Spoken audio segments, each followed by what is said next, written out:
Assalamu alaikum. Hello. Can you guys hear me? Okay, very well. So first I want to thank the MSA and the Joe for having me. It's always an honor to be here and come to campus to speak at things like this. I noticed that my name is the only name without a DR in front of it. So I feel a little bit out of my league. Very least maybe a CPA at the end, but I'm an accountant, so it's kind of a weak comparison. But nonetheless, I'll try to speak till about 6 o'clock and cover Muhammad, peace and blessings be upon him. That'll be the last time I say that in the gathering, but normally it's customary for Muslims to say peace and blessings be upon him. Which is a very difficult thing to do, as I was thinking about the topic of how am I supposed to do that within 45 minutes, an hour, because it's kind of a hard thing to capture somebody's life that had such an impact on the world and history within such a short period of time. So I do want to provide some context to the talk of the person itself.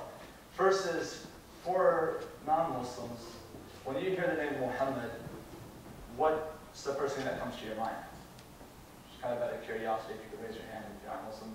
And for Muslims, when you think about Muhammad, how does that affect your daily life? Like, what role does that play in your life? This is a two-way thing. I don't want to just stand up there and lecture the whole time. So, for a non-Muslim perspective, when you hear Muhammad, what does that mean to you? And for, like I said, for a Muslim perspective, what role does this figure, this person, play in your life? Yeah? As a non-Muslim, I think putting the name Muhammad is Okay. Sorry, go ahead. It's synonymous to me. As a great leader? Okay. As a Muslim, for me, it means like a perfect example of how I should live my daily life. Okay.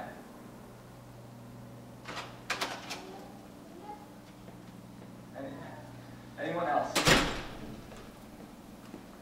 Okay.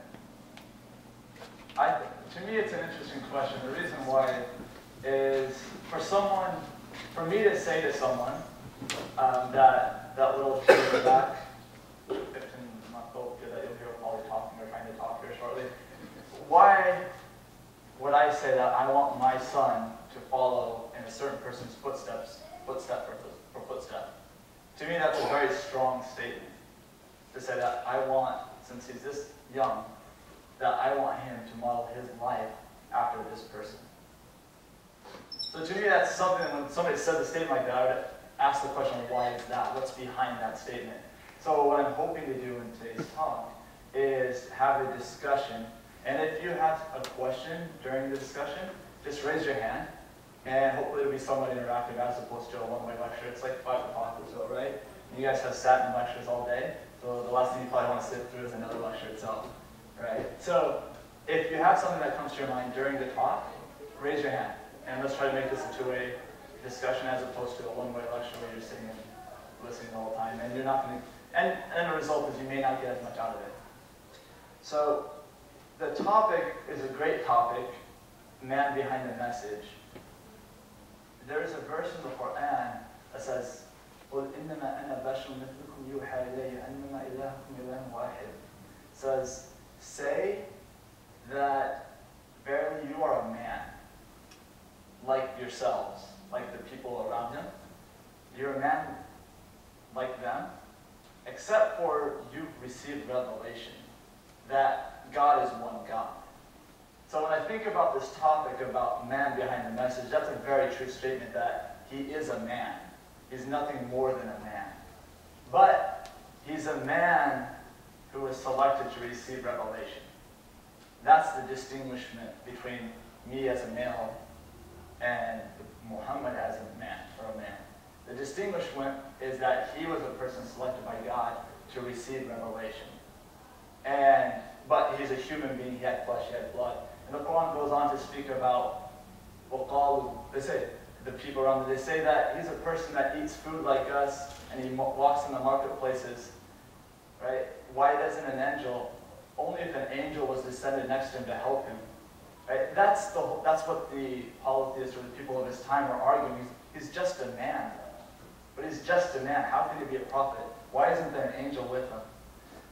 Well, idea of man behind the message is exactly that. He was a man, a human being, which allows us to mimic that.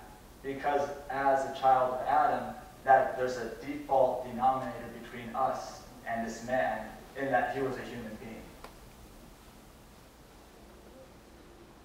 The connection, obviously, between man behind the message, so the message itself of Islam, which was that latter part of that verse in the Quran, which is verily, right, that you receive revelation that God is one God.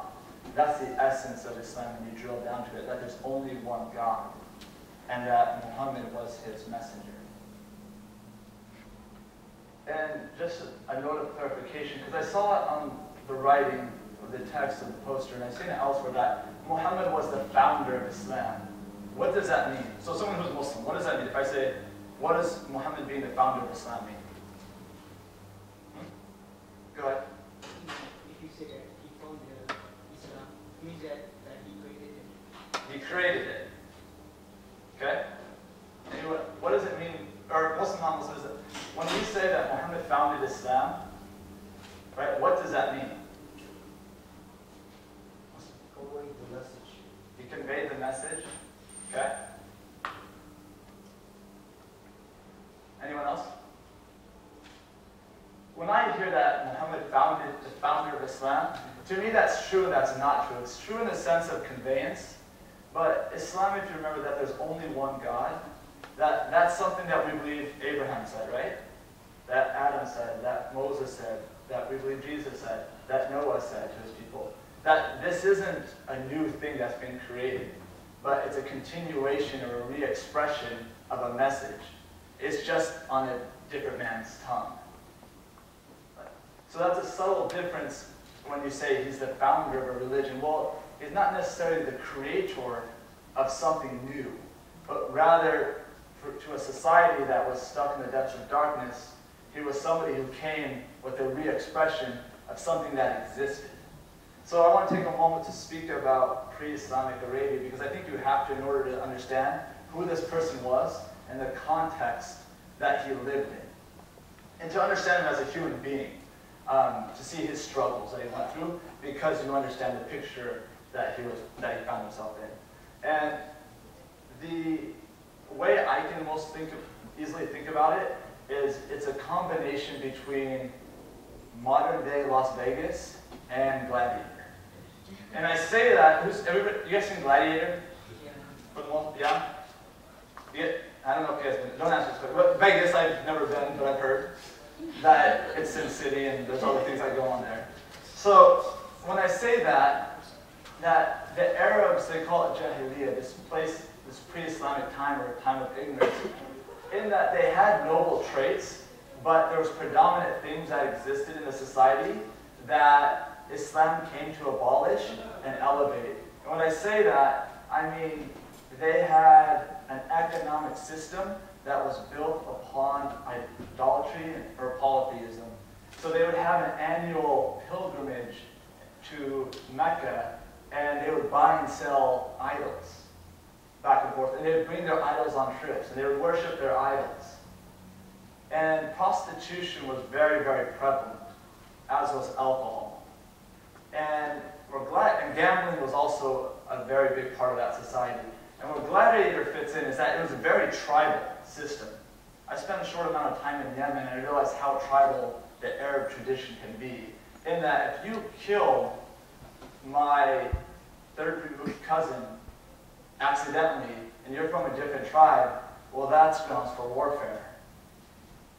That's how they saw it. It was that it could be an outright war between people. So blood flowed very, very frequently outside of certain periods, which were called sacred months. So it was a very, very violent era. It was an era stuck in certain ways that we would consider from any religious point of view immoral, where they would have daughters, and they would fear that they couldn't take care of their daughters, or that their daughters would not be able to provide for them, and they would be a burden on them, so they would bury them underneath the sands of the desert. And that was the type of society that this person, Muhammad, was born into. He came from a noble tribe, and he was orphaned at a very young age, about 6 years. His dad died before he was born, and his mother died about 6 years of age. And he was raised by his grandfather. He was illiterate. He was not able to read or write. So although he came from a noble family, he was never privileged with that type of education. So Muslims know that one of the things about the Prophet to come with the Quran and not being able to read or write is kind of a proof for the Quran itself, is that how could this person come up with such a masterpiece with an inability to read or to write. So that's a brief context, a little bit of background about the history or the society that this person was in. And then one thing I want to point out is that it was a polytheistic society, but they were people who believed in God. They believed in God ultimately, but what they believed in was that there was, at one point, very righteous people. Because if you take a step back, the Kaaba we believe was built by originally Adam, but then Abraham and Ismail re-erected it, and for it to be a place of monotheism, a temple of worship. And what happened over time is that there would be very, very righteous people, and the people following them said this was such a righteous person, we should build a statue for them. And so they would do that, and then the people after them started to worship these statues, or these idols, and eventually would say, we only worship these things to bring us closer to the God.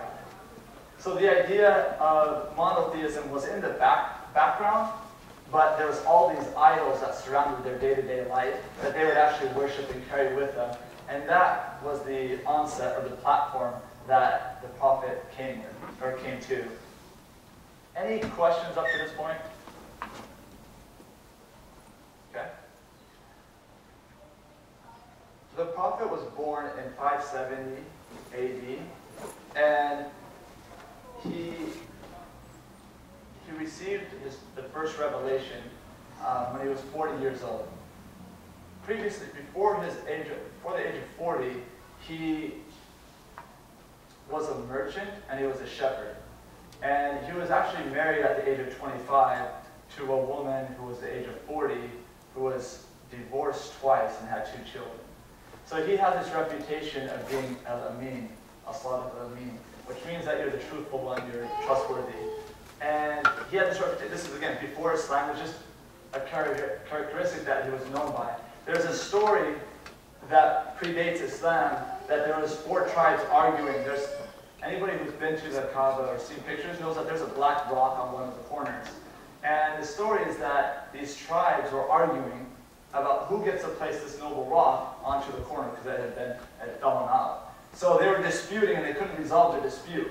So what they did was that they said, okay, the next person who walks through those doors is going to decide for us. If we can all agree to that, they'll decide which tribe gets to put this black rock onto the Kaaba. And so they're waiting, and then finally Muhammad came through, and they're all pleased with the fact that he came through because they felt that he was going to come to a just decision that was equitable amongst all parties. And what he said was that put it on a cloth, and each one of the tribes holds one of the corners of the cloth, and then place it into its place on the Kaaba. And so he had this reputation before Islam. And then keep this in mind, because there will be a point that this will come back. His first revelation was when he was 40 years old. And he would go to the cave of Hira before revelation, about 6 months. He would have very intense dreams. And he would go there and he would meditate and ponder and pray as he had conceived Abraham to pray. One of those days, he received revelation from the angel Gabriel that, and most Muslims know this as part of the tradition, that it was Iqra, recite in the name of your Lord. And the Lord who has created man from a cloth. When this happened to the Prophet, he didn't know what happened. So he basically fled the cave and ran down to his wife and said, Zamiluni, Zamiluni, cover me, cover me. And he was concerned, I don't know what just happened. And he said, I don't know if I'm possessed. right? I don't know if this is a punishment for me. And what his wife, Khadijah, she said to him was that you've been good to the orphan, you've been just, you've been honest and truthful, God wouldn't treat you like that.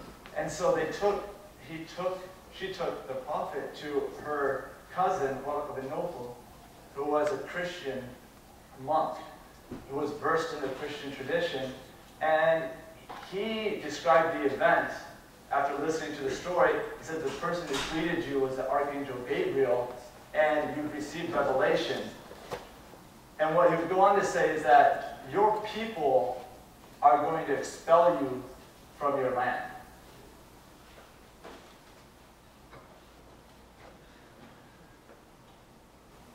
We're okay? So your people will expel you from your land. And the Prophet said, he couldn't believe that. Because he was thinking, they know I'm truthful, they know I'm honest, I'm from a noble tribe, how can this be possible? Right? How could this be possible? And he said, he said, are they going to expel me? And he said, yeah, and if I live long enough to see that day, I'll defend you. But he passed away before that. Some time went on, and he received later revelation. And the initial revelation, this gets to the first pillar, which was what I wanted to highlight, and go through each one of the pillars through the lens of his life, which was the objective of the talk, to focus in on, there's different aspects. There's a political aspect, there's the leader aspect, there's the marital aspect, there's the religious leader aspect. There's different aspects of someone's life that you can examine. Here, kind of focusing the lens onto the 5 pillars and how that manifested in his life.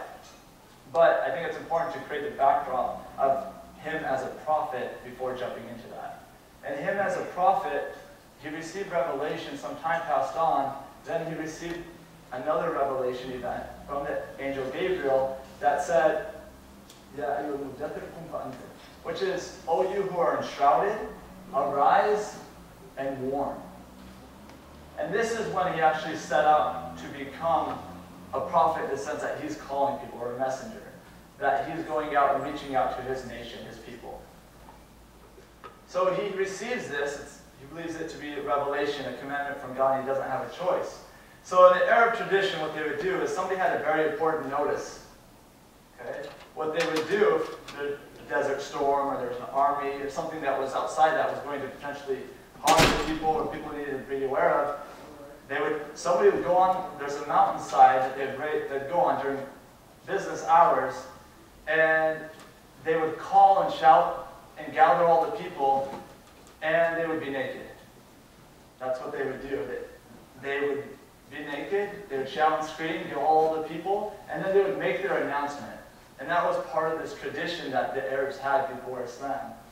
So the prophet, after receiving this revelation, he goes to the same mountainside, he calls all the people, not naked, he's wearing clothes this time.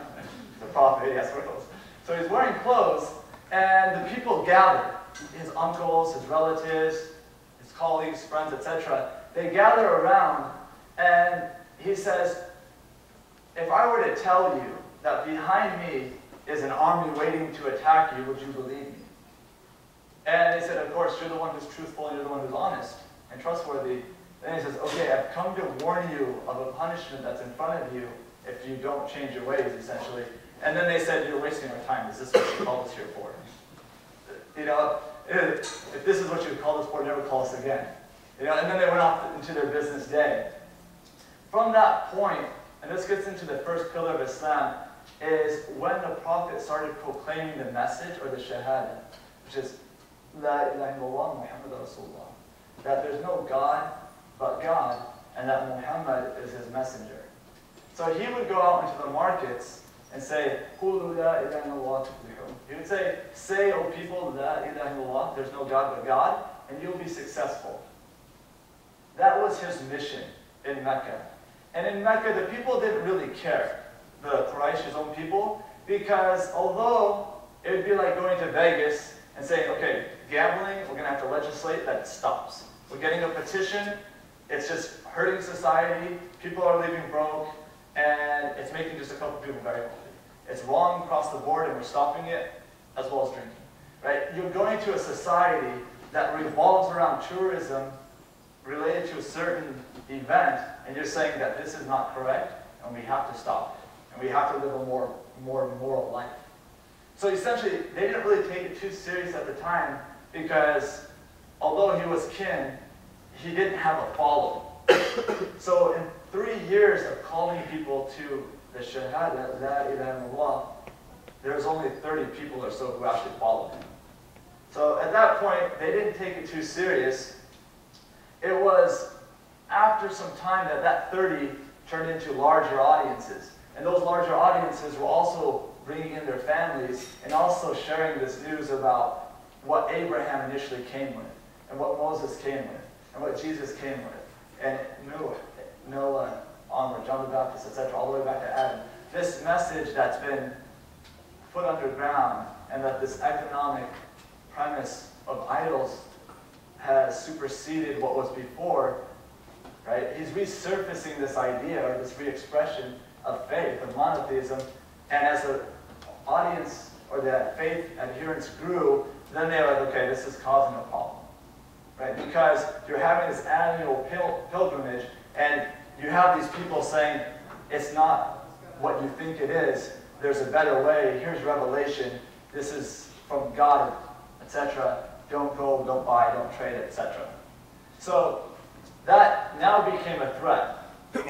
And so what they did is they tried to embargo the followers and the prophet and ostracize them from communities. So you can't marry, you can't trade, they can't live, etc., etc. So they tried to do different means. Eventually, torture of the adherents who are under their power. So they did different means to try to curtail the message. What ended up happening was, okay, it's not going anywhere. We can try to kill the guy, right? Or we can try to negotiate. So they went the negotiation route first, and they said, okay, if it's girls you want, we can give you girls. If it's power you want, we hold the power, we can give you that. If you want status, we can give you status. What is it that you want? Because really there's no difference. You worship God, we worship God, we worship a couple other things. It's all the same, just be with us. It's okay, stop calling your thing. Let's just compromise, we'll live happy, you'll live happy, it'll all be good. What the prophet's response to that was that he said, if you were to put the moon in my left hand and the sun in my right hand, to abandon this affair, this calling to that ilaha illallah, or calling to there's no God but God, if you were to give me these things, basically everything under the sun, and expect me to abandon this, he said, I swear to God I won't until God completes his affair, or I perish. So the manifestation of the Shahada, or the first pillar of Islam, was a reality and a consistent action and manifestation of the Prophet.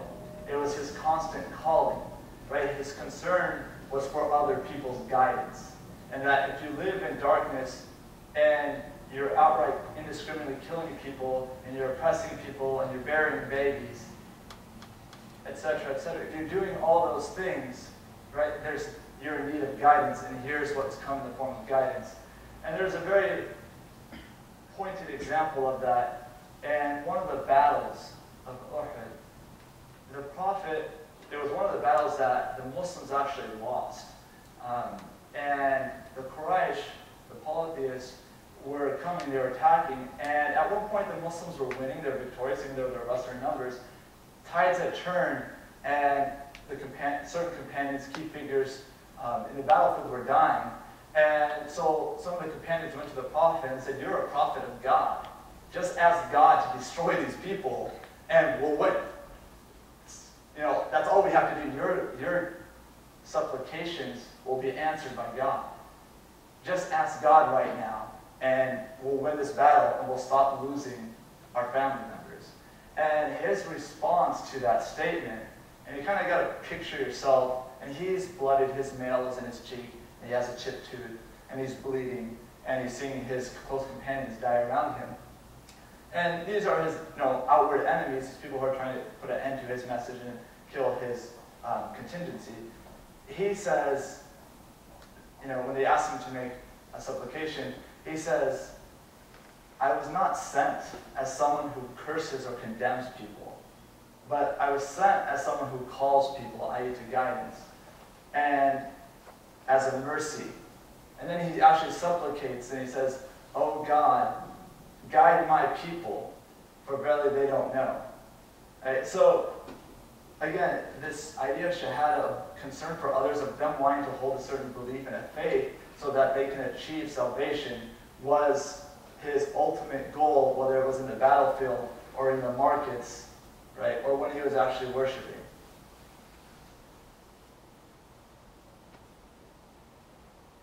Is there anything in terms of that first point that needs clarification, or you have any questions on that?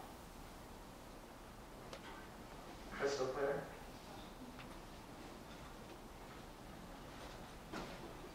The next thing that comes is prayer.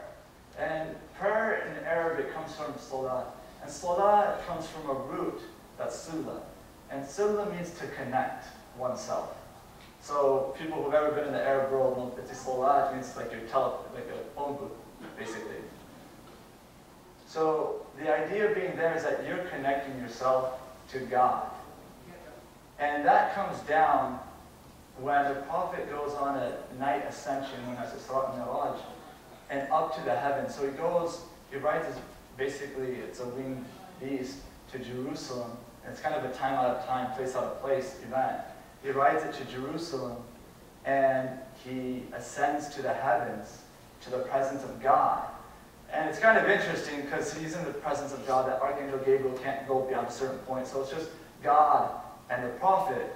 And the Prophet receives revelation about prayer, the commandment for prayer, and it starts off with 50.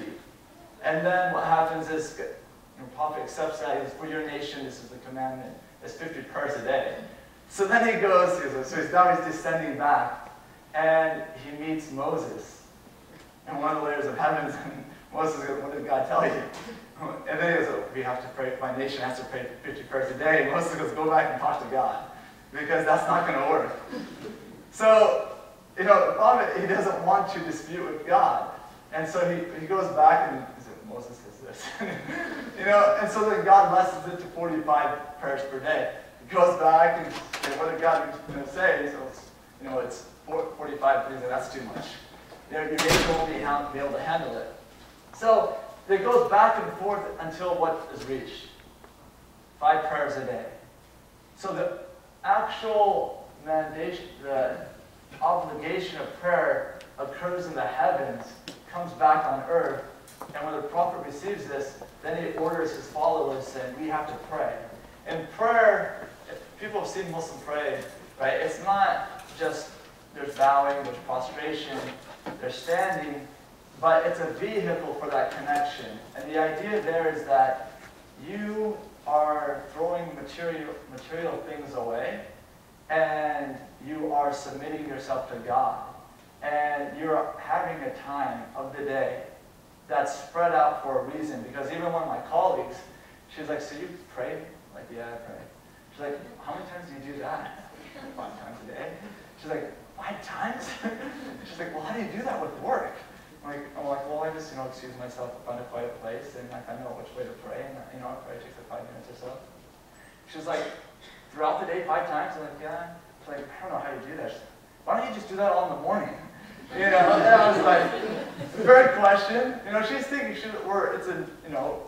can be consulting, you're at the client, can be intense, meetings, etc., deadlines.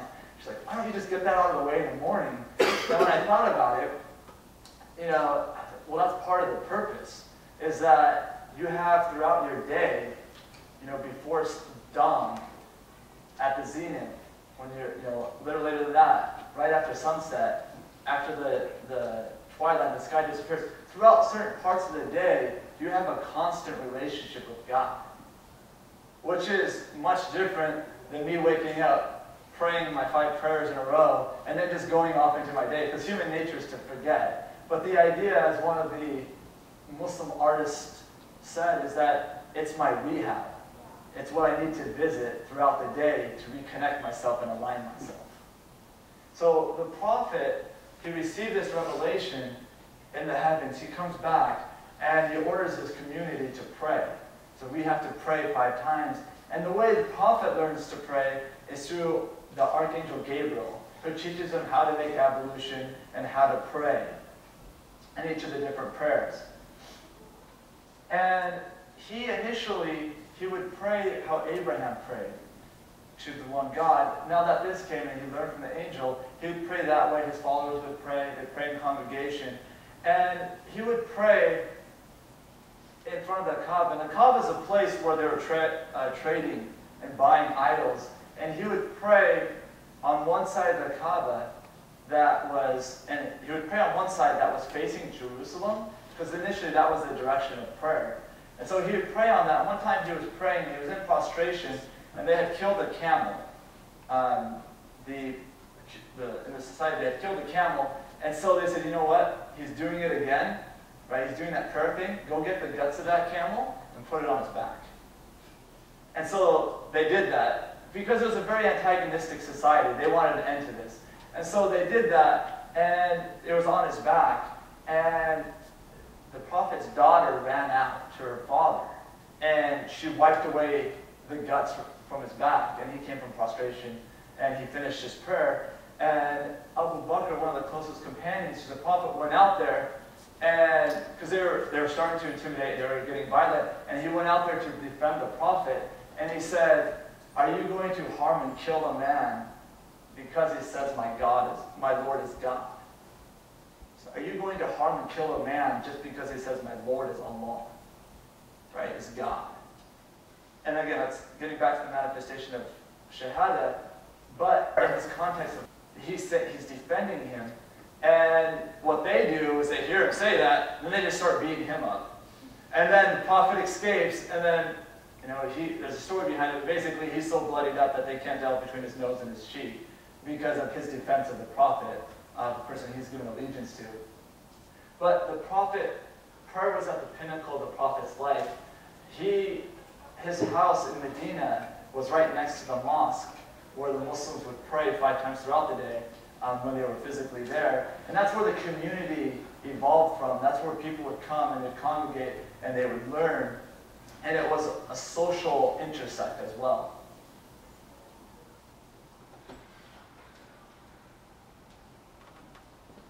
And one thing, during the prophet's prayer, he was very cognizant, although it was a connection with your Lord, he was very cognizant of what was going around him. For example, when he had 2 grandchildren, and when he was praying, he was leading the congregation, and one of his grandchildren ran out to him. And I can attest for this because it just happened, but his grandchild jumped on his back when he was in prostration. And so the people following him in prayer were like, okay, what's going on? Right? They're just sitting there, they're in prostration, like he's not moving, did he move, did I not hear it?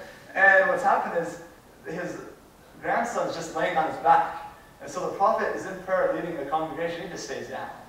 And he continues to glorify God. And finally his grandson gets off, and the prophet stands back up and completes his prayer. And it's interesting, it just literally happened. I was in bowing like this, and my son, if he stands up, he's like, I don't know how to tell, but when he reaches up, he can grab my hair. So he just grabbed my hair, and he didn't let go. And so I'm just leaning down like this. My wife is praying next to me, and she doesn't know what's going on. And I just can't move because I'm trying to, but when kids, they hold on, they don't let go unless you want to open each one of their fingers. They're holding on for life. And so she's just waiting there. What's he doing? Why is he playing with the son in prayer? And I can't move because I'm just like this. And I'm just waiting. I'm like, just let go. So it was like 30 seconds or so, just seemed forever. But it was one of the few times like, okay, I get it. I understood how the prophet was in this instance. I understood how his example was. The other thing too was that, when he would hear babies cry, right, he would shorten his prayers. Right? When he would hear, because he would understand that, and this happens too, where mothers, right, what happens when their baby starts crying? Right? Where does their attention go?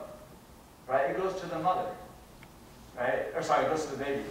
So their mind starts crying. So he would actually shorten the prayers.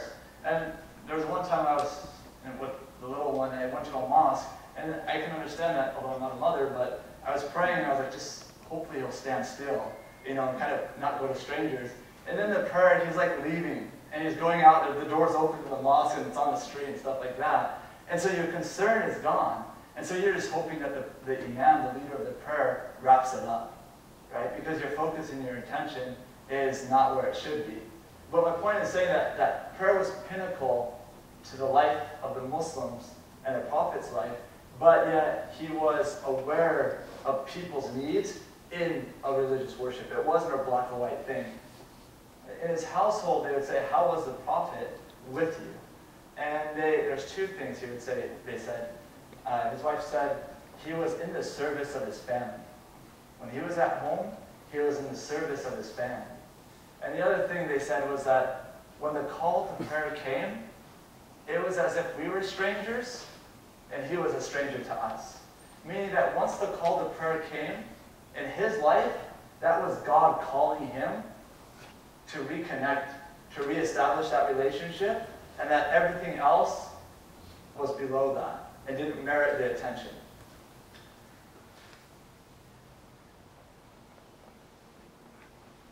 And it wasn't something that he did out of obligation. It wasn't an obligation in general, but it was something he did out of love and yearning. There was a very famous person in the Islamic tradition who called the prayer at that time. His name was Bilal. And he would say, Ya arihna ya Bilal. He'd say, Bilal, he said, give us like, roh is just like, give us, not respite, but give us tranquility, give us relaxation, give us relief. Right? Bring us peace. Meaning that call to prayer so we can enter our souls into prayer, into a union between my being and God.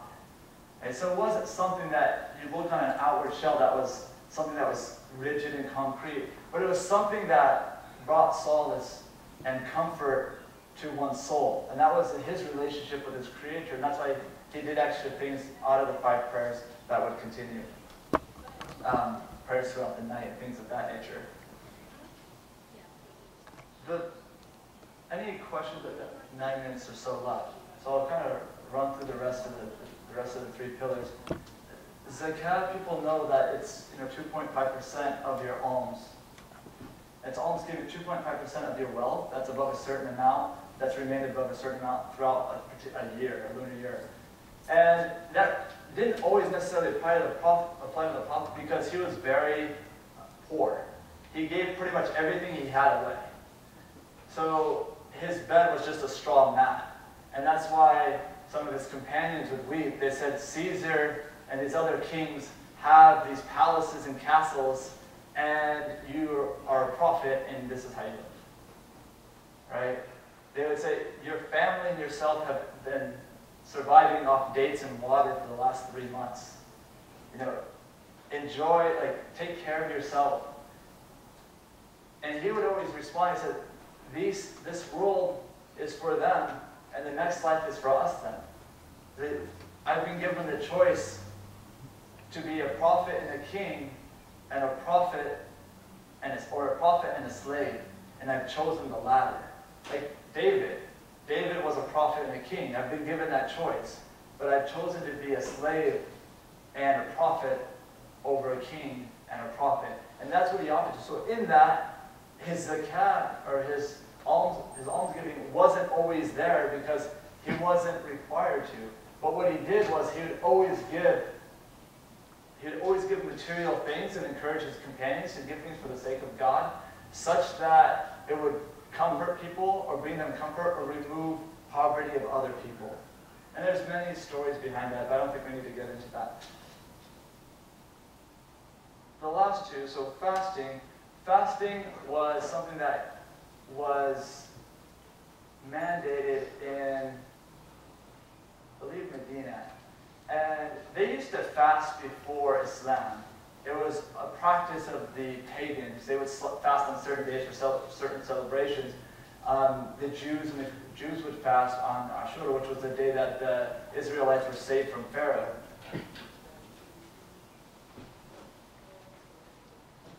The Prophet, when this came down, the revelation to fast in Ramadan, it was 1 month, one lunar month, that the companions would fast. And there's really not too much to it. You fast from dawn till dusk. Has anybody lived in the Middle East, just out of curiosity? People know fasting this year is going to be in July, right? Now Muslims know what that means when they hear a summer fast. It means that from 4 o'clock or so in the morning till 9:30 at night, you'll be fasting. It means it's going to, but the winters are super short when you live up north. The challenge, if people lived in the Middle East, I'm interested to know, did you guys find that fasting there, if you fasted there, was harder even though the days were shorter than longer days here? You did? Okay. When I was in Yemen, it was like we broke our fast at 5 versus 8:30 here. It was the hardest fasting day of my life because you're just melting underneath the sun. It's 130 degrees. You know, sand gets in your mouth, and you know it's just very, very difficult. And so Ramadan comes from it's a calendar month, but it means the hottest month of the year, basically. And so during this hot time of the year, they would go without food and for water. And the Prophet wouldn't just fast within Ramadan. He would fast many days. He'd fast on the 3 white nights when the moon was full. He'd fast Mondays and Thursdays. He'd fast on certain significant days that were significant to the Abrahamic faith. It was a part and parcel of his practice. And he would even fast for 3 days, 3 consecutive days. And some of the companions are like, we want to be like you. We want to follow what you're doing. And they would try to do it. And then eventually just said, listen, you're not me. You can't do that. Just fast the normal fast. Right? Otherwise, you're going to overwhelm yourself and you might kill yourself. Right? You're going to say, my Lord gives me spiritual sustenance to be able to do this. Right? You don't have that position, so don't try to do the things that I do. But that was his position. It was to bring yourself, and people who fasted know that you have a common denominator with the people you drive by that are holding up signs. Right? You know when they say, hungry, haven't eaten for days, anything helps. You know what that sense is like. And anybody who hasn't fasted, I encourage you to fast. You don't have to fast during the summer, but fast at one point, just because when you see the pictures of starving people in Africa and other places around the world, it brings a sense of humanity to you because you know the struggle. You know that exact same feeling. The only difference is you know that 6 o'clock, 7 o'clock, 8 o'clock rolls around, and I'm going to have this nice iftar, breaking fast meal, and we're going to have, you know, a feast. And we're going to invite these friends over this. That's the difference. But during the interim, you're sharing a common struggle, and you're disciplining your soul for God's sake. Because no one sees you fast. No one can say, here, you fasted today, Victor. You don't know, right? It's an interim thing. He's praying. I can see him pray, right? He's giving charity. I can see him do that. He's making Hajj. I can see him, right? Going around. You can see these other outward manifestations of faith, but fasting is something that's solely for God, because no one can see what you're doing inside. And the last thing is, I know this is the Hajj. The Prophet only made Hajj once in his life. And they were in Medina at the time, and they intended to go make their Hajj. And so the companions, they wore the white garment, they didn't have any of their weaponry, they brought their camels, and they left Medina to go make Hajj. And word got to the Quraysh that the Muslims are coming, they're going to make their annual pilgrimage, and it's one of the sacred months, so there can't be any warfare. They sent an ambassador, Amr bin Suhail, to an ambassador from the Quraysh, which is the leaders of the society, the pagan society. They intercept these people and reach a treaty with them. And they have certain conditions. So the Muslims are going with intention of making a Hajj. They don't actually enter Medina this year. They sign a treaty, and this treaty states in there that you will not come to Hajj this year. If anyone leaves from Mecca, becomes Muslim, and migrates to Medina, you have to return them. But if anybody leaves from Medina to come to Mecca, they get to stay. And it had other conditions, but the Muslims, far and large, thought this was an unfair treaty, and you don't need, the prophet doesn't need to sign this agreement. This is not fair. We have the right to make our hajj. We're going. And the prophet says, no. He says, we're going to sign this agreement. So he actually executes the agreement. And when he goes to sign it, it says, you know, Amr bin Suhail, and everyone knows the story, and the messenger of God. And Amr bin Suhail goes, if we believed you're actually the messenger of God, we'd be following you. We'd let you in. We'd be behind you, but you're not. So he erased that. And then the prophet's cousin goes, he can't talk to you like that, we're leaving it in. And the prophet says, you know what, just erase it, it's okay. Right? Because the prophet at the time had antagonists, he had people who didn't believe he was a prophet. Abu Jahl, who was just like the pharaoh of the ummah, of the community, when he was asked, do you believe that he's a prophet? And he goes, yeah, I believe that. He goes, well, why don't you believe in him? He goes, because he's not from my tribe. Not from my tribe. That certain other religious groups at that time said, he's not from the Jewish tradition, he's not from a Jewish tribe. We believe he has to be a Jew. Right? We're not going to believe in him. So there was other factors. So anyway, at this treaty, he erases his name. They sign the treaty. It's the following year that they actually make their annual pilgrimage to Mecca. Mecca. So they do all the rituals of Hajj. And the Prophet shaves his head, and this is the only time he does that in his life. He only made one Hajj in his life, and he made a compromise in order to do that. But at the time, there was a lot of peer pressure from the companions, and they were like, don't do it, don't do it, don't do it. He does do it, and then he does something that he wants to symbolize a Hajj, which is shaving of the head, and he commands his companions to do it, and they say, we have reservations, we don't know if we're going to do that. We haven't made our Hajj. And he complains to his wife, and they won't listen to me, they're not following what I said. And then his wife goes, you know what, why don't you do that? Shave your head, and I think they'll follow your example. And so that's exactly what happens. He does it, and they all follow his example, and they return back to Medina. So with that, I'll stop there. What I hope I got across with this was that Islam, it has 5 pillars. You guys know that structure. But behind those things, they're just vehicles. They're, in essence, they're the foundation of a religion. But without somebody walking that example of how to ennoble that, not ennoble that, but implement that into your lives, it's just, it's just on paper. Okay? People need a teacher. They need an example. Otherwise, books of Revelation would just show up on mountainside for people to find out and try to implement that into their own lives. But you have a human being, which is someone that people can relate to, having struggles, whether it's marital disputes with one of his wife who got upset at him one time, and he says, do you want to bring somebody to intermediate on our behalf? And she says, yeah. Okay. He goes through the struggle. It's, marital dispute. She got upset at him, so he's okay, let's bring him here. He goes through those struggles. And it's her father, and so his father comes in, she goes, okay, he goes, well, do you want me to speak first, or do you want to speak first? She goes, you speak first, but you can only say the truth. And then her father goes, it's a messenger of God, you can't talk to him like that. And so he gets kind of up in her grill.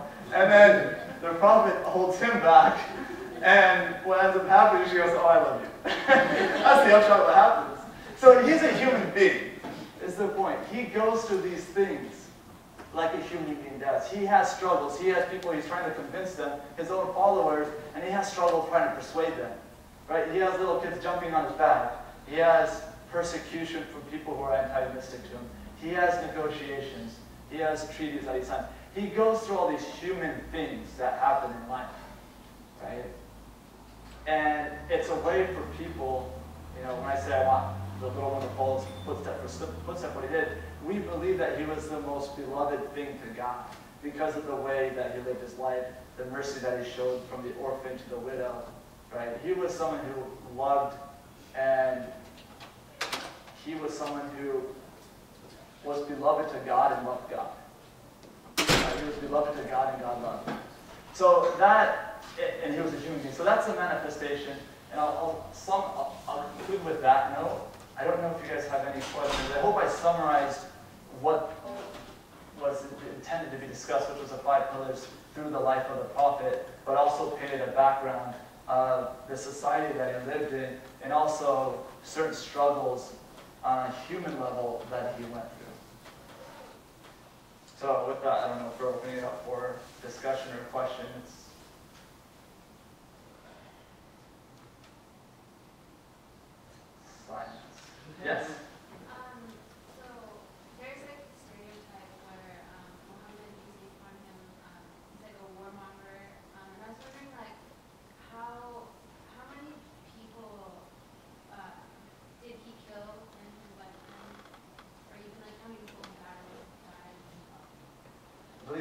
2 people. I think it's 1 or 2 people in his lifetime. And one of the things to note, and that's a good question, is that they lived in Mecca for 13 years. There was actually someone who tried to assassinate the Prophet. So he's at the Kaaba because they paid assassins. So basically their livelihood, their economics, their tradition was on the table because of this one person. The way to get rid of that issue is to kill him. So they paid pbuh, who was an assassin.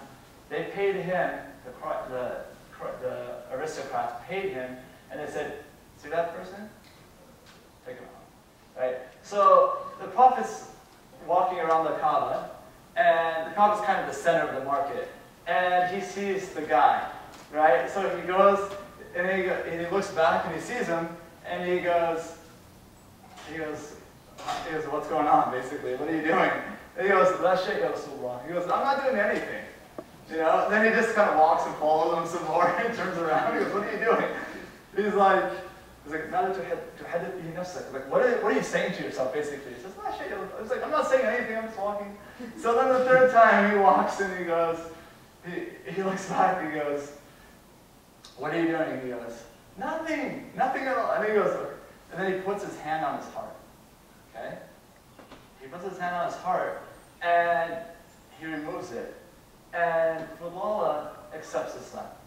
And he says later on, he goes, before Muhammad touched me, he was the most despised person to me in my life. Like, once he removed his hand from my chest, he was the most beloved person to me in my life. Okay, so if he's a mongrel and there's an assassin, he's not going to be like, okay, let me just touch your heart. You know, he's not going to be of that nature. Like I said, the story about in battle, right? I'm seeing, you know, it'd be like me being here, and there's a guy with a gun over there, and Victor goes, and this guy goes, and Mustafa goes, and that guy, and I'm just like, may God guide you. You know, you gotta have a serious sincerity and belief in God when all your close companions around you are dying, right? And you're there asking God to guide them, right? You really have to be true and sincere with God. And in that, right, he says, and they said, the companions, that was peer pressure, right? لو دعوت عليهم, right? If you were to call upon God against them, right? He said, ما أبعد, right? Or أبعد, لعانا. I haven't been sent as someone who curses or condemns, right? And certainly kills, right? I haven't been sent that way, but I was sent, ولكن بعثت داعيا ورحمة. What I was sent with was as a caller and as a mercy. So there's plenty of stories. It doesn't make sense for the Prophet to prohibit the killing of a frog, which is in Islam, you can't. It's prohibited to kill frogs. It doesn't make sense and then have modern madness where people are innocently killing children in markets. Right? It doesn't make sense. You can't have that in religion. They're mutually exclusive. So for people who say that, like books that say Muhammad, the founder of the world's most intolerant religion, right? Look at those books. I think what it manifests is more about something about that person. Either they want to get rich really quick, because it's a good way to get rich, right? Is to leave Islam and talk ill of it, because then you'll show up on Fox News and get to write a book and go into a think tank. You can go that route, right? And it's kind of convenient, etc. But you have to be fair with the subject, right? And you can't see somebody who would, when somebody went to you, was kissing children, and he'd always put his hands on orphans' heads. And when somebody came to him and said, we don't do that where I'm from. We don't kiss kids and pat them like that. And this was a Bedouin Arab, because we don't do that. I have 10 children, I've never done that. Right? And the Prophet goes, I don't know what to say to a person that God hasn't placed any mercy in their hearts. Right? I don't know what to say to someone who has no mercy in their heart. Right? So you look at him, and you have to look at his life, and you can't copy and paste, but look at him in his life. Right? The only time he killed was, or he fought wars, was because people were oppressed and exiled. Remember, they were 13 years in Mecca, right? And there's people who were martyrs for Islam that were tortured. They went through a lot of struggles. They were exiled. They were starved. They were embargoed, sanctioned, etc. And they didn't do anything, right? And in the Quran, the only time jihad comes up is when they're in Mecca, which supports, again, the idea that there's this idea of a spiritual jihad and undergoing that you have to go through. That's in the Quran. The only time that word comes up is when it's in the context of Mecca, when they're not allowed to fight. Does that answer your question? I know I've kind of gone off on multiple tangents, but hopefully that answers one of them. Do you have a question?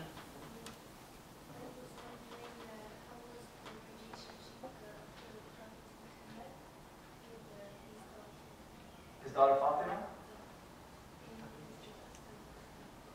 Yeah, I alluded to one. Yeah, I can. I alluded to one earlier. So this is the only so the Prophet had multiple children, but the only one who lived was Fatima. And there's a hadith that he says, Fatima's a piece of me. Because what pleases her, pleases me. What upsets her, upsets me. Right? So literally, she was an extension of him. Okay. But she was also someone that little girl running out to the market throwing guts off her daughter's back. Right? She was someone who had immense love for her father. He was also one who had directed her. Her husband, Ali, said, they lived in hard conditions, and he said, maybe we should get a servant, and maybe we can talk to the Prophet about maybe getting a servant or someone to help her out with all these household chores. And she said, okay, I'll talk to the Prophet. And the Prophet's response wasn't like, yeah, that's my daughter, don't worry about it, she'll get 2 maids instead of 1. Right?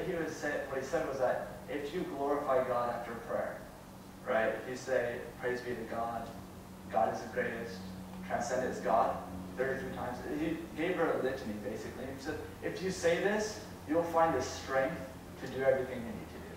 And they went off to say that when we started implementing this in our lives, we didn't need, we had extra time.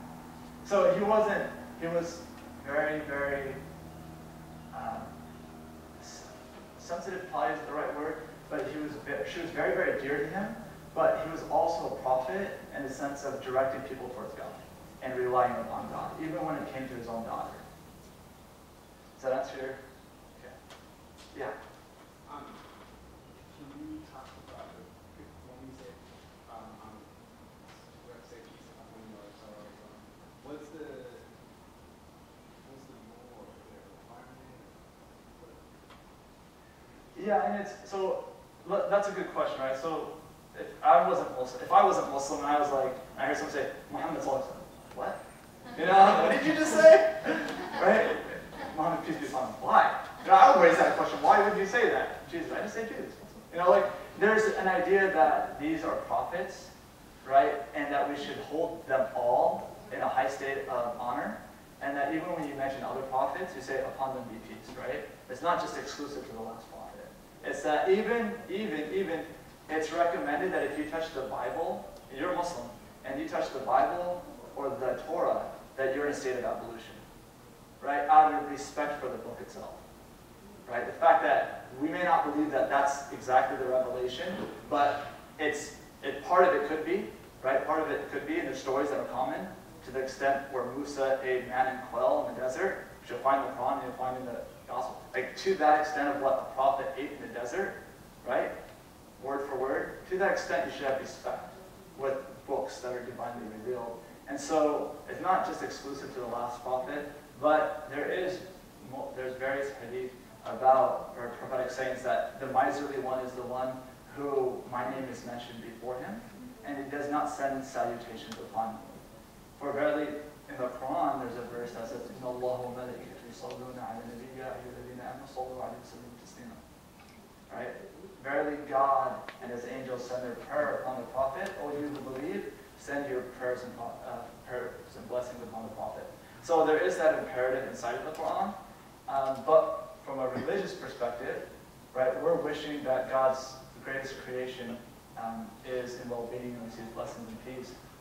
And then, through that, it fosters a relationship with us just by mentioning Him and Him being part of our lives and us being embodiments of that mercy in our lives, and that we get rewarded through that. So it's a 1 to 10 ratio, basically. And that's more, again, the answer is more along this, a lot of parts on the Islamic lines. Is that what you're looking for? Yeah. Any other questions? Yes, sir. This kind of respect that you talk about, you also the English versions? I think, so that's a good question. So there's debate within some Islamic scholarship about the origins of certain scriptures, like Eastern scriptures, whether they originated with prophets. For example, Buddha, right? There's debate that Buddha came with a monotheistic practice, and that his followers or later people turned him into a god, or something beyond what he was originally. So with that, you would have a higher degree of respect to it. Either way, you're not going to go and desecrate a religious book, because in the Quran it says, don't denigrate the gods of others, because they'll denigrate your God. And that's a very, very important thing, that you can't go around burning the American flag or burning idols, right? Because that might be some symbolically important to somebody, and they're going to do the same thing to you, right? So to your point, right, whether it's a religious text or an idol or a god, because God, just religious text one level, but a god is obviously higher, is that a Muslim, right, they cannot denigrate the God of another person. They can't. And the point is that when you do that and you start that cycle, what's going to happen? They're going to start denigrating you again. So does that answer your question? Yeah. Any other questions? Yes, ma'am. When did Islam make the switch from proselytizing and Muhammad spreading the message to not anymore? It never nodded. Okay. So what you find is his companions are buried. So when I was in Yemen, like southern tip of Saudi Arabia, there's companions who are buried there. There's companions who are buried in Egypt. There's companions buried in China. Does that give you an idea? So the stopping never stopped. It was the idea, and they sent letters. The Prophet sent letters to that Shahada point. He sent letters to the rulers of these people. And sometimes, and you're not supposed to do this, but there was a person in the Southern Arabian Peninsula who took the messenger and killed the messenger, right? And so we don't agree with this. Kill the messenger, right? I'm not the prophet, right? So there's people who obviously didn't disagree or disagreed with it, but they still felt that this is divine revelation. It's from the Abrahamic tradition. It's what Moses came with, Jesus came with. We need to spread this out, right? So the calling, but then you get into the debate about was it spread through commerce, like Indonesia, or was it spread through the sword, like maybe some other places? So then there gets into that debate, and that's not your question. But I don't know if it is now. But. So that.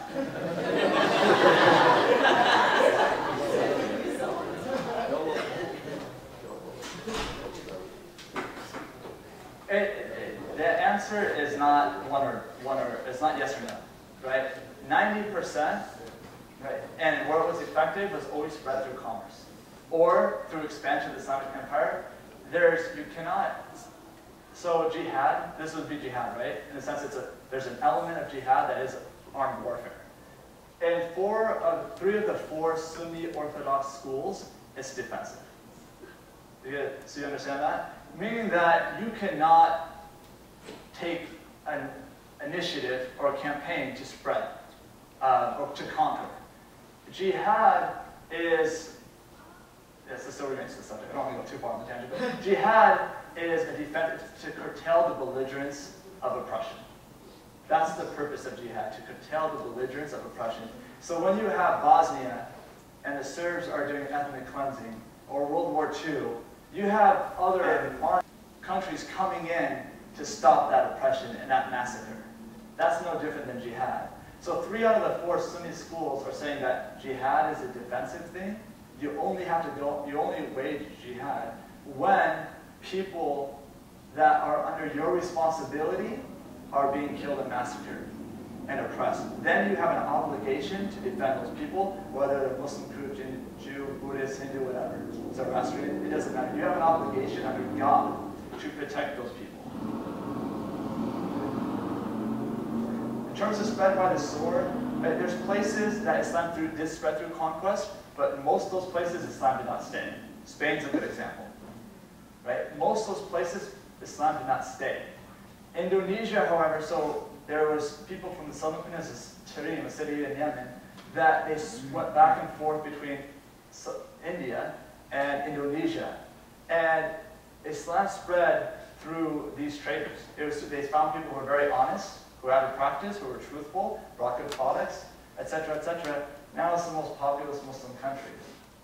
That would not, it's obviously there to stay unless there's like massive tsunami, which probably doesn't happen. You know, that's the other way it's spread. Most of the time, it was spread without violence, because what would happen is you would find places, and Jonathan Brown actually taught us this when I was here, that there was places that the Muslims conquered, but most of the populace was non-Muslim. Which leads to the point that you're obviously not just taking names and killing people, right? And you have the Crusades where like kill them all, like God sort them out, right? I can't say that absolutely did not happen within the expansion of the Muslim Empire, but you have clear examples where the majority were non-Muslim, and they're paying the jizya, which is a different thing, but the jizya is basically 1 gold piece a year, which is less than what the Muslims have to pay in zakat. So when people try to use that argument that they have to pay this jizya, well, they get the protection, they get these things, it's less than federal income tax, less than savings. It's actually a really good deal. I'd rather pay jizya than, it's a better deal for me. It is, right? You get the protection, you get all the municipalities, etc. So, the point being there is that there was vastly Muslim countries that's inhabitants were not Muslim. And they're opted to live in, like the Jews would rather live in Muslim countries, when they're in Andalusia or Spain or Morocco, than live under the Christian Empire. Because of the justice that was there. Granted, that's not a picture-perfect scenario, because obviously humans are humans, but that's mainly how it's done. That answer it? Okay. Any other questions? Yeah. Question about Muhammad, where we're depictions where Muhammad is considered as an infantile, right? And you explain that brought up where he married Aisha. Yeah, that's a good question. Okay, so this actually came up too. People have to look at this, but again, what's really important to understand is the cultural context of the scenario. So the Prophet, there's debate about the exact timing, but he married Aisha at a very young age, and he consummated that marriage when she was 9 years old. Right? So then the question is, 9 years old, to me, in America in the 21st century, is problematic. Right? I mean, for my cultural context, that's problematic. When I talk to my friends, and they talk about their grandfathers who were Native Americans who lived in this country just a couple hundred years ago, they said, yeah, my dad had 3 wives, or my great-great-grandfather had 3 wives, he married the first one when she was 13, etc., etc., etc. You have to understand it to the cultural context. The dominant opinion in Islam is that the Prophet married Aisha when she was young and consummated that marriage when she was 9. That's the dominant opinion. Looking at it through a cultural context, this point has never, ever been a criticism of Islam. There's been many others over the Prophet or Islam, but this particular point has never been a criticism of Islam throughout civilization, because in those civilizations throughout time until the recent 1900s or so, it's always been an accepted norm, right? Because the lifespan of women was less, and people would get married at a much younger age. So I don't want to dodge a sensitive thing that can be sensitive culturally to this time, but if you look at it through the cultural lens, it was a norm in that society to marry girls that young, around that age. And even in Roman Empire and stuff like that, it would be around that age or younger. Even at a later time, it would be that age or younger. So even the people around that time, even his antagonists, never had a problem with it, because it was a practice that was entirely acceptable for those people. The other flip side of it is that you ask about her, if you look at what she says about the Prophet, and it's interesting, I'll bring this up, is that the companions were around the Prophet, and you go, Ya Rasulullah, messenger of God, which one of us do you love the most? And the Prophet goes, and this is a very chivalrous society. This is a time where you don't bring out your emotions. Right? You don't speak, I love so-and-so, she's the light of my life. You don't talk about those things. You bring out your sword, you only put it back in the blood. Right? That's the type of society that the Muslims were in. Right? And the Arabs were in. That's how it was. And so, Ya Rasulullah, that's how they kind of were. So the Prophet goes, you don't mention necessarily your wife's name, like maybe my family, her, but he goes, Aisha, right? He goes, who do you love the most? He goes, no, he goes Aisha.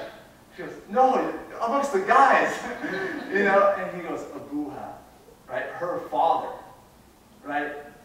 In both scenarios, right? He's either her or it's attached to her father, right? He didn't say Abu Bakr, right? He said her father, which means almost like she's above that, right? In terms of love. So that's how he was, right? And you look at how she said, when she said, Aisha, what was the greatest thing about the Prophet, living with him? She goes, what wasn't great about him? He goes, what specifically, about living with him? And she goes, have you read the Quran?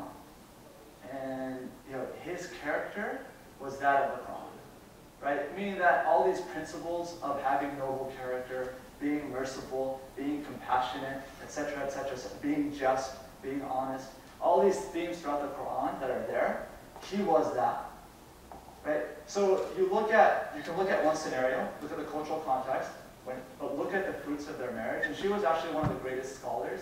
So a lot of the hadith that came from her, because she was extremely intelligent. She was extremely intelligent. She actually led a battle. After the Prophet's life, she led the battle in warfare. Right? She had that kind of status amongst the companions, and they're like the men, but she led the battle. She was the commander-in-chief.